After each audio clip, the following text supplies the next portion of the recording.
Bonjour à tous, je suis ravie de vous retrouver pour une nouvelle vidéo blabla. Alors j'espère que j'ai pas trop une tête de zombie parce que j'ai recommencé le boulot hier. Et après 4 semaines de vacances, et je trouve que c'est tellement difficile de reprendre le boulot comme ça quand vous vous êtes arrêté pendant super longtemps.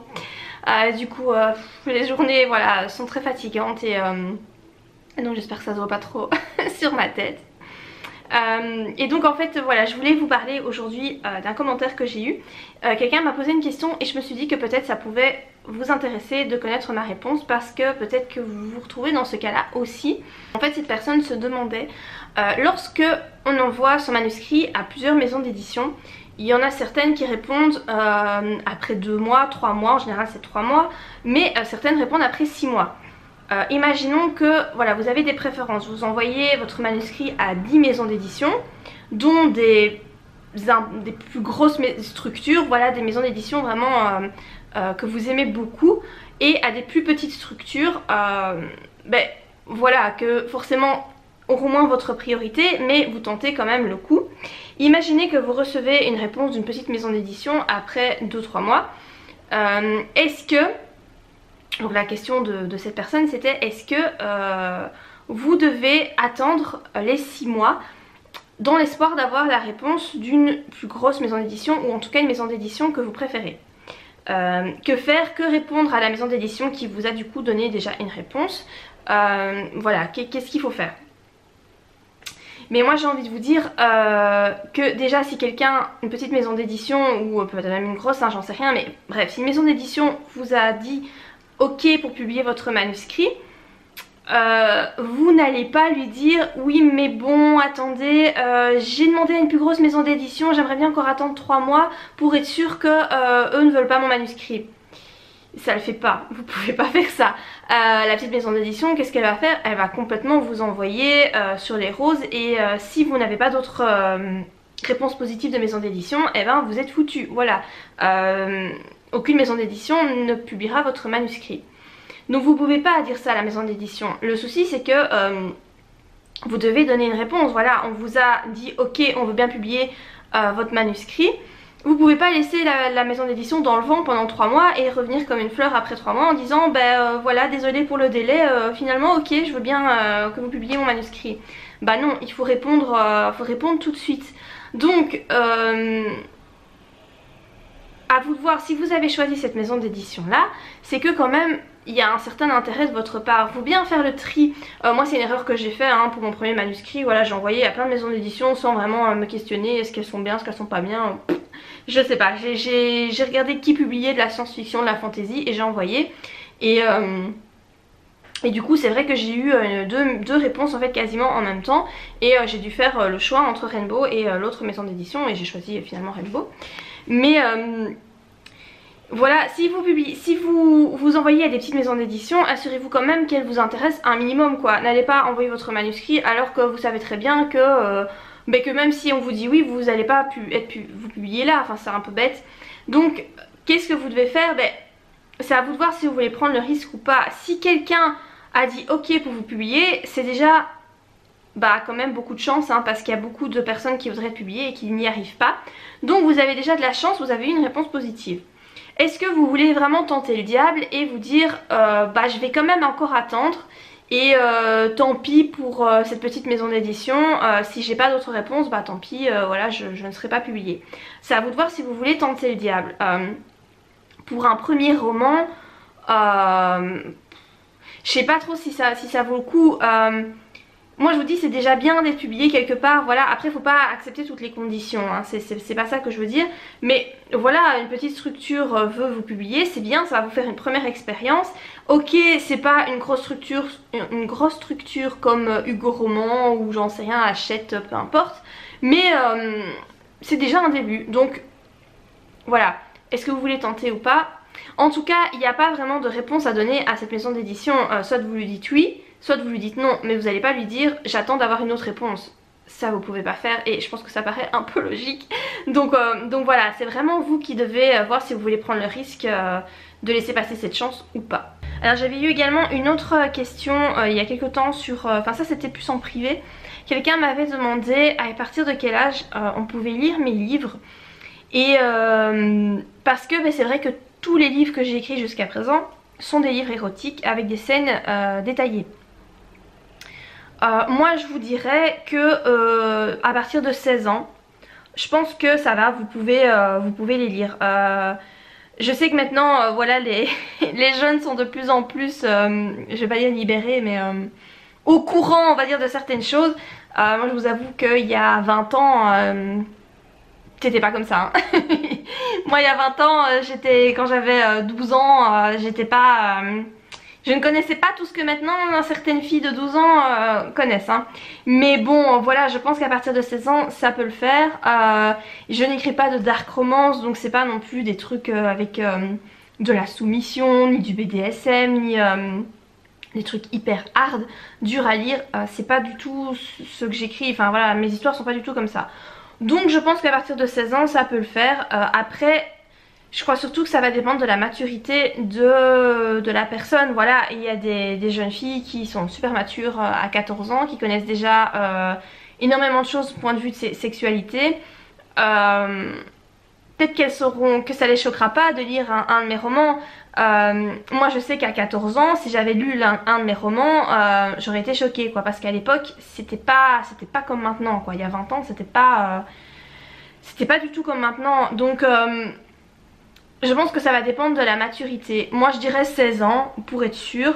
Mais je pense que oui, vraiment 16 ans, voilà, il n'y a pas de scène vraiment difficile à lire. Il y a des scènes peut-être un petit peu plus difficiles que d'autres. Mais c'est pas de la dark romance quoi. C'est pas une fille qui va se faire enlever, qui va se faire violer, torturer. C'est pas du tout ce genre de truc. Donc après mes héroïnes... ne sont pas adolescentes, hein, sont des héroïnes qui ont en général 25 ans, voilà, le héros en général il s'approche de la trentaine, donc si c'est pas avec des adolescents, voilà, faut le savoir, mais je pense qu'à partir de 16 ans vous pouvez sans problème lire mes bouquins. J'en profite également pour vous parler d'une petite application, alors là on va carrément quitter la sphère écrivain, mais plutôt parler de quelque chose qui concerne les femmes ou même les hommes, hein, mais c'est vraiment plus vie quotidienne, santé, etc. Je voulais vous parler de l'application LifeSum. C'est une application qui sert en fait à compter les calories que vous consommez chaque jour. Elle sert aussi, elle vous montre quelle est la quantité de protéines, de glucides, lipides, etc. que vous consommez. Et voilà, il y a une version payante et puis il y a une version gratuite. Hein. Vous pouvez très bien commencer avec la version gratuite pour compter vos calories. Disons que la version premium, moi j'ai pris la version premium. En fait parce que je l'ai eu après quelques jours d'utilisation de la version gratuite. J'ai eu un mail comme quoi je pouvais bénéficier de la version premium à moitié prix. Donc pour un an, ça me coûte 22,50 € pour l'année. Donc je trouve que c'est pas trop cher et du coup je l'ai pris. Et sur cette version premium, vous avez en fait plein de recettes. Vous avez possibilité de suivre des régimes particuliers, donc sans gluten, régime végétarien, etc. Et donc l'application vous fait des menus par semaine, enfin par jour par semaine, petit déjeuner, dîner, souper, et voilà, et donc elle vous fournit vraiment tout ce qu'il faut, elle vous fait une liste des courses, etc. Enfin c'est vraiment bien fait. Et il y a aussi possibilité avec la version premium de fusionner si vous voulez, enfin synchroniser votre application de comptage par exemple de pas ou quand vous allez courir, etc. avec l'application, parce que quand vous faites de l'exercice physique, vous avez droit à plus de calories. Et donc vous devez introduire votre poids de départ et le poids auquel vous voulez arriver. Et l'application vous compte en fait combien de calories vous avez droit par jour. En sachant que si vous voulez perdre du poids, vous aurez droit à moins de calories que quand vous voulez juste garder un poids stable. Et donc ça fait 2 semaines complètes moi que je fais ça. Donc c'est à chaque fois tous les lundis. Donc là je suis occupée dans la 3e semaine voilà, que je fais ça. Et donc c'est vraiment, enfin voilà, le but c'est de perdre du poids, hein, puisque c'est un comptage de calories, donc forcément ça vous dit, voilà, vous rentrez en fait à chaque fois les aliments que vous consommez. Et ce qui est très pratique, c'est que vous pouvez scanner l'étiquette de l'aliment, ce qui fait que vous ne devez pas vous faire chier à trouver dans la liste c'est quel aliment, de quelle marque, machin. Vous scannez l'étiquette du paquet et ça vous trouve directement l'aliment, donc ça je trouve ça super cool. Et donc voilà, c'est une application je trouve qui est assez bien faite, franchement c'est assez bien fait, c'est plutôt utile si vous voulez essayer de perdre du poids par vous-même. Donc moi je me suis dit que j'allais essayer ça. Alors c'est pas forcément facile hein, surtout au début parce qu'il faut changer complètement ses habitudes alimentaires. Parce que vous vous rendez compte qu'en fait ce que vous mangez, vous vous dites ça c'est pas trop calorique, mais en fait si c'est complètement calorique, c'est beaucoup trop calorique. Et voilà, moi du coup je me suis rendu compte grâce à cette application là et à ce régime là que bah, je mangeais en trop grande quantité au repas. Je suis capable vraiment de m'engloutir des assiettes monstrueuses de pâtes, vraiment. Et en fait c'est suite à la vidéo de Margot, les astuces de la chaîne Les Astuces de Margot, qui fait aussi ça, un rééquilibrage alimentaire. Et pareil, elle dit qu'en fait elle s'est rendue compte qu'elle mangeait en trop grande quantité, qu'elle était capable d'avaler des quantités pas possibles de pâtes. Et parce qu'elle avait remarqué qu'elle avait pris du poids aussi, et alors qu'elle mangeait quand même des trucs sains, mais elle continuait à prendre du poids. Et en fait c'est exactement le problème que j'ai eu, hein, puisque maintenant je fais ça donc ça va. Mais sa vidéo m'a vraiment fait prendre conscience de ça. Du coup elle disait aussi qu'elle comptait ses calories, il me semble, en tout cas qu'elle pesait ses aliments. Et que donc elle réduisait vraiment tout ce qui était pâtes, etc. Et qu'elle favorisait plus les légumes dans le but de ne pas avoir faim en fait. Alors personnellement donc il a fallu que je change complètement ma façon de manger. Et maintenant donc à 2 semaines passées ça va. J'ai trouvé en fait quelles sont les recettes que je dois consommer, etc. J'ai trouvé vraiment les aliments idéaux que j'aime, qui sont bons. Et que qui sont pas trop caloriques et que je peux manger en quantité quand même assez pas importante, mais voilà, de sorte que j'ai pas trop faim. Mais je vous avoue que la première semaine c'était très dur parce que j'avais faim quoi, je crevais de faim. Vraiment je trouvais pas, enfin voilà, j'essayais vraiment de faire des recettes qui me plaisaient, mais tout de suite les aliments étaient beaucoup trop caloriques. On a fait cette semaine là un spaghetti bolognaise. Mais c'est monstrueux, un spaghetti bolognaise, les calories. Quand j'ai noté voilà, tous les aliments, une assiette normalement que j'étais censée manger, en fait c'est quasiment l'entièreté de mes calories, des calories que j'ai droit sur la journée quoi. Donc ce que j'ai fait c'est que j'ai mangé que la moitié de l'assiette pour diviser en deux. Et j'avais du coup la même chose pour le lendemain, mais la quantité du coup était trop faible. Donc j'avais faim, enfin bon. Voilà, je sais pas si ce genre de choses en vidéo, enfin voilà, que je vous parle de ça, de perte de poids, de rééquilibrage alimentaire, je sais pas si ça vous intéresse forcément. Donc voilà, dites-moi en commentaire si vous avez envie que je vous parle de ça, de la façon dont je m'y prends, des recettes peut-être que je fais, etc. N'hésitez pas à me dire et je vous ferai des mises au point plus régulières, des vidéos là-dessus, tout en sachant que je suis pas du tout professionnelle, j'ai pas été voir un nutritionniste ni quoi que ce soit. Je fais vraiment ça moi-même quoi. Et donc aussi ce que j'ai fait c'est que pour avoir des calories en plus, parce que la première semaine je crevais de faim, j'avais pas assez de calories. Donc pour info j'ai droit à je crois que c'est 1414 calories par jour. C'est vraiment pas beaucoup hein. Mais voilà, ça c'est ce que j'ai droit. Et c'était tellement pas assez que en fait tous les jours du coup pendant 8 jours d'affilée j'ai été courir 15 à 20 minutes. Moi qui ne courais jamais, voilà. J'ai été faire ça. Et du coup ça me permettait de grappiller plus ou moins 130 calories. Mais le problème c'est qu'en faisant ça je me suis blessée. Et en fait là actuellement ça fait 1 semaine que je pense que j'ai une tendinite au niveau du pied. Et j'ai de plus en plus mal. Alors que ça fait 1 semaine, je pensais que ça irait de mieux en mieux, mais pas du tout. Donc faites attention si vous décidez de faire du sport, faites gaffe parce que moi du coup je me suis blessée et j'ai plus rien pu faire parce que là j'ai trop mal à mon pied. Et voilà, donc faites attention si vous décidez de faire comme moi pour essayer de grappiller des calories. Voilà, faire du sport alors que vous n'êtes pas habitué à en faire, et si vous en faites de façon trop acharnée et trop brusque, vous risquez de vous blesser hein, et du coup voilà, après vous savez plus rien faire et c'est un peu con. Et donc voilà par rapport à cette application dont je voulais vous parler, que je trouve pas mal. Et si vous avez quelques kilos à perdre, pourquoi pas essayer de faire comme ça.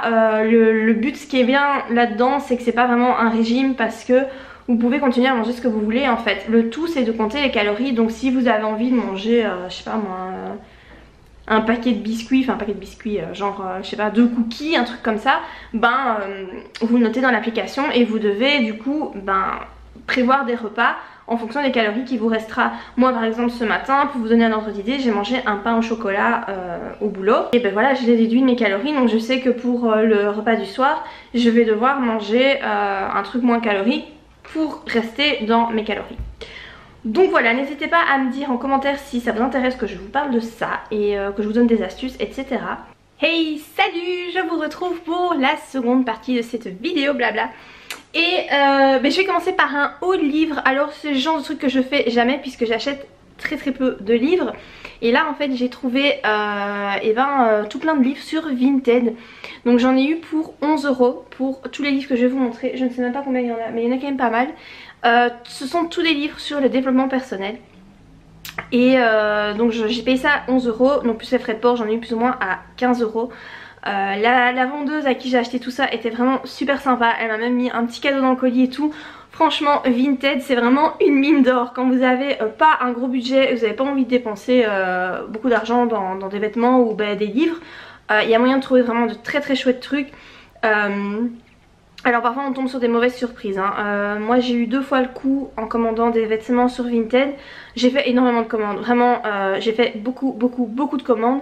Et je n'ai eu que 2 grosses déceptions où là j'ai dû jeter carrément le vêtement. J'ai pas pu le mettre du tout, j'ai dû le jeter parce que c'était vraiment une serpillière. Donc voilà, je n'ai eu que 2 grosses déceptions.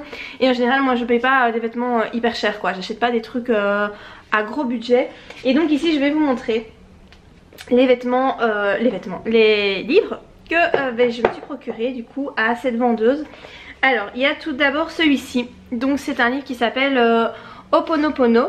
C'est donc une façon de voir la vie, une méthode thérapeutique qui vient d'Hawaï. Ça fait très longtemps que ce livre est dans ma wishlist. Je le veux vraiment depuis super longtemps et en fait voilà, là elle le vendait donc j'étais très contente. Donc j'ai pris celui-là. J'ai pris celui-ci, donc c'est à qui ferais-je de la peine si j'étais moi-même, comment renoncer à nos autosaboteurs. Alors celui-ci j'en avais jamais entendu parler, c'était juste voilà, elle le vendait donc je me suis dit je vais le prendre, je verrai bien.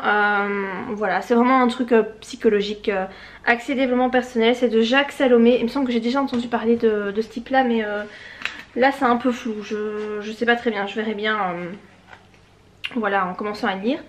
J'ai pris celui-ci, donc je suis en train de lire en fait Le pouvoir du moment présent de Eckhart Tolle. Ça fait des mois que je suis sur ce bouquin parce que je n'arrive pas à le lire rapidement. C'est très difficile à lire mais j'avance hein. Voilà, je lis quand même régulièrement quelques pages et donc j'avance. Et si en fait c'est mettre en pratique le pouvoir du moment présent, méditation et exercice. Je trouve ça pas mal parce que je trouve que c'est un livre très compliqué et au plus je le lis, au plus j'avance dans la lecture, au plus je comprends en fait ce qu'il veut dire.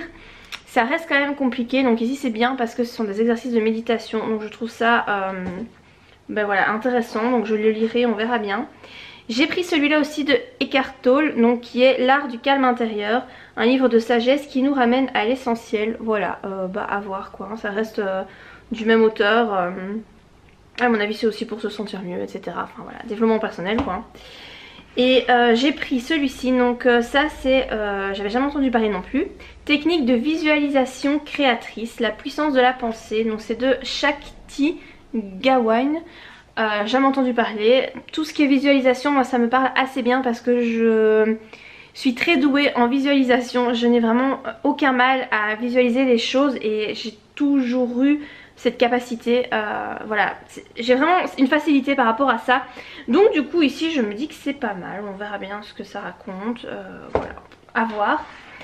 Alors j'ai pris, ça c'est donc l'avant-dernier livre, La voix et ses pièges, s'engager sur le chemin de la sagesse et de la métamorphose intérieure. C'est de Arnaud Desjardins et Véronique Loiseleur. Encore une fois, je ne sais pas de quoi ça parle. Ça parle de religion visiblement, trouver la sagesse, la paix, la joie, l'amour, la lumière. Voilà, je ne sais pas, je vous en reparlerai quand je le lirai de toute façon, à voir. En tout cas c'est ce livre-ci. Et finalement le dernier, Ça s'appelle 13 leçons sur la vie des maîtres, le véritable enseignement de Jésus et des sages d'Extrême-Orient.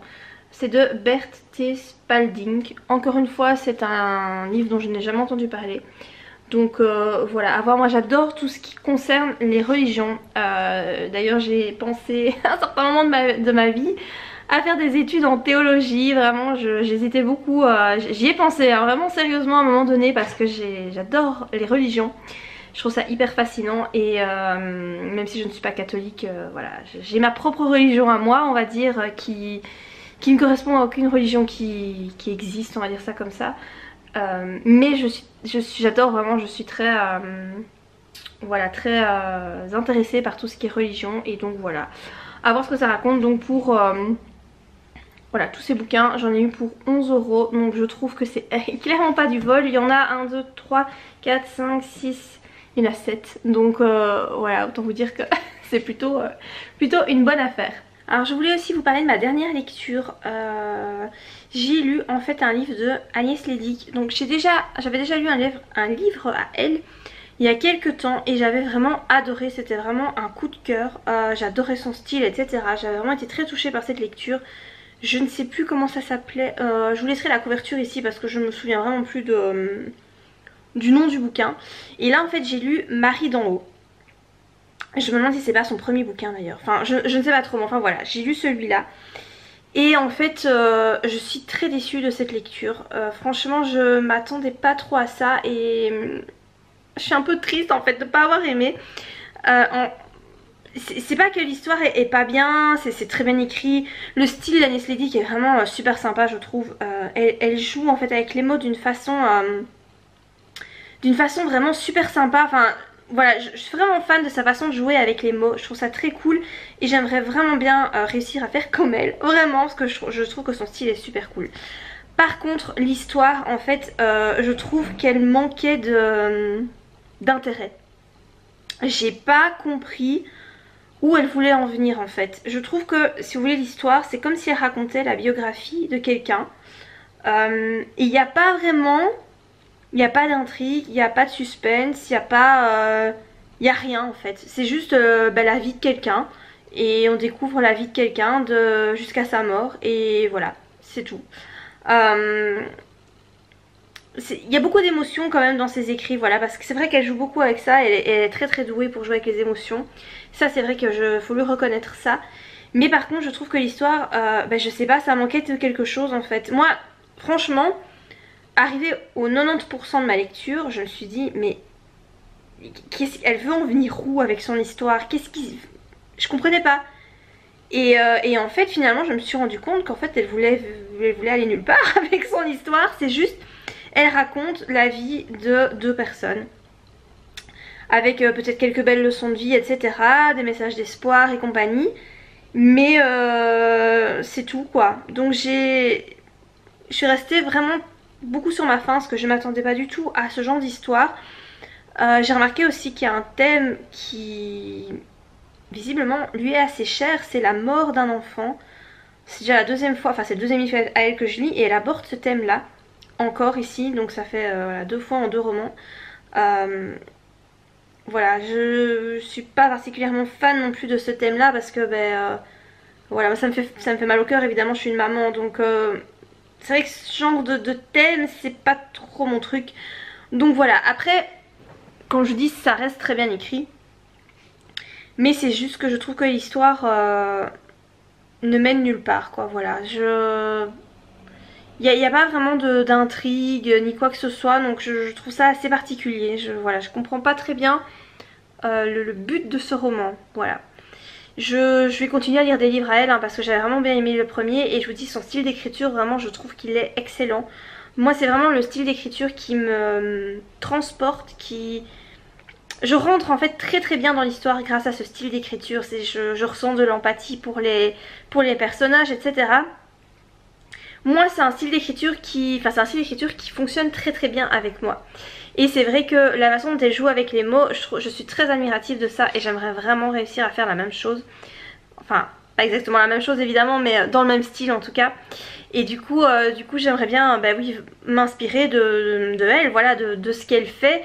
parce qu'on apprend, on continue à apprendre toute notre vie et c'est vrai que là je trouve que c'est tellement efficace sa façon de s'y prendre que voilà, j'ai vraiment envie de m'inspirer de ce qu'elle fait.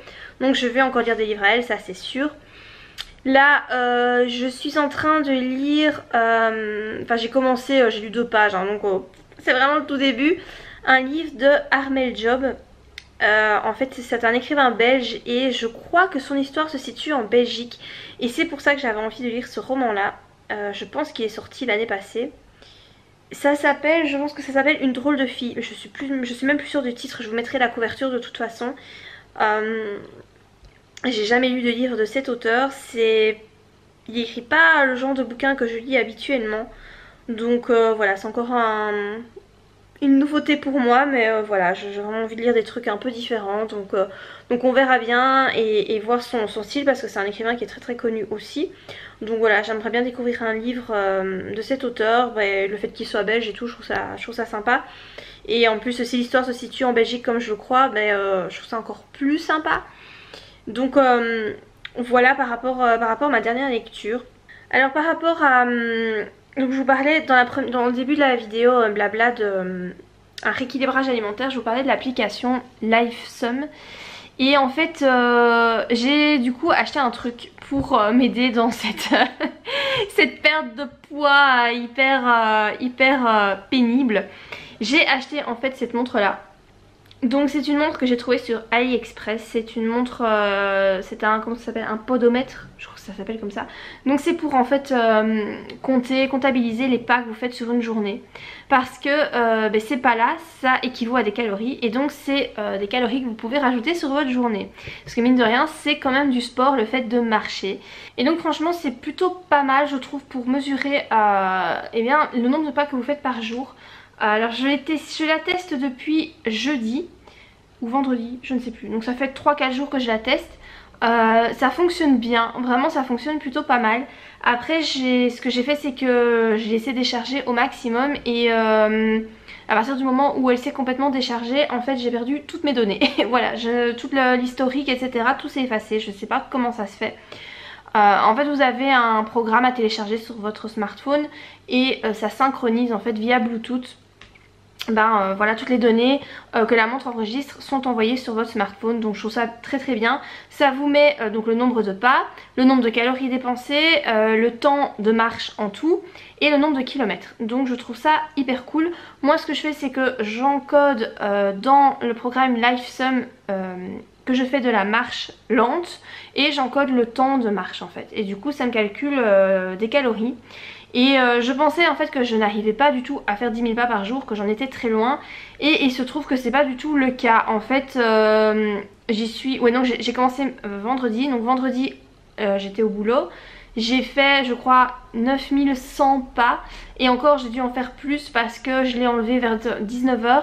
Et après j'ai encore continué à marcher dans la maison. Donc je pense être arrivée quasiment à 10 000 pas. Samedi j'ai fait... plus ou moins 11 000 pas, même plus que 11 000 pas. Et dimanche, je suis arrivée à un peu moins de 10 000 pas, peut-être 8 ou 9 000 pas. Là, aujourd'hui, à l'heure où je vous parle, je suis à, je crois, 6 500 pas. Donc il faut que je marche encore un petit peu. Mais finalement, en fait, je marche plus que ce que je croyais. Donc je trouve ça très bien. Et le fait d'avoir une montre comme ça vous permet de voir effectivement si vous bougez ou pas. Celle-ci, donc je l'ai achetée sur AliExpress à 15 €. Donc je trouve que c'est pas cher. Je sais pas si elle va aller longtemps, si elle va aller très bien, j'en sais rien. Pour le moment j'en suis contente mais ça fait pas longtemps que j'utilise. Donc je vous en reparlerai si jamais je vois que le truc est un peu merdique. Mais le bracelet donc existait en plusieurs couleurs. Moi j'ai pris en rose. C'est un espèce de vieux rose qui est... Enfin moi je trouve qu'il est très sympa. Il va avec beaucoup de mes tenues parce que moi je m'habille souvent avec du rose. Voilà, j'aime bien. Mode Barbie activé hein. Et mais sinon vous avez plein de couleurs hein, voilà, vous avez en noir etc. Moi j'ai pris aussi le cadran en rose gold. Il y avait aussi je pense une bracelet noire et le tour rose gold qui avait l'air vraiment très très joli. Voilà, moi j'ai pris quand même rose parce que ça fait coloré et puis voilà. Alors la montre se recharge en fait via câble USB sur votre ordinateur, donc c'est assez simple. L'autonomie je dirais que c'est 2 jours.